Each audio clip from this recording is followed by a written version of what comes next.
হরে কৃষ্ণা। আবার চলে এসেছি ছোট্ট একটি মিনি ব্লগ নিয়ে।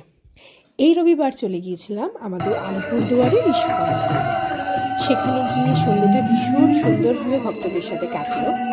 চলো দেখাই ওখানে গিয়ে কী কী দেখলাম, কী কী করলাম। তবে ভিডিও শেষ পর্যন্ত থাকতে হবে কিন্তু অবশ্যই। এটি শুরু হয়ে গেল সন্ধ্যা আরতির পরে আমরা সব ভক্তরা মিলে কি সুন্দর করে এখানে নাম করা হয়েছে। চলো সবাই মিলে ভগবানের দর্শন।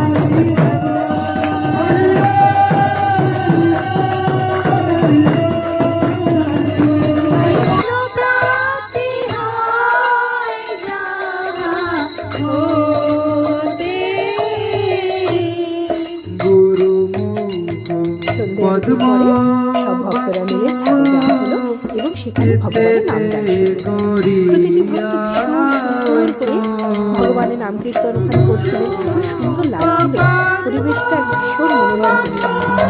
তো নাম কীর্তন সেখানে করলাম, খুব ভালো হলো। তারপর চলে গেলাম প্রসাদের তো আলাদাই আনন্দ। প্রসাদে ছিল তার মধ্যে ভেজ বিরিয়ানি, সে তার সাথে ময়দার সবজি। আহা, সে মহাপ্রসাদের যে কি অপূর্ব টেস্ট আর মহিমা, সে তো আর বলে বোঝানো যাবে না।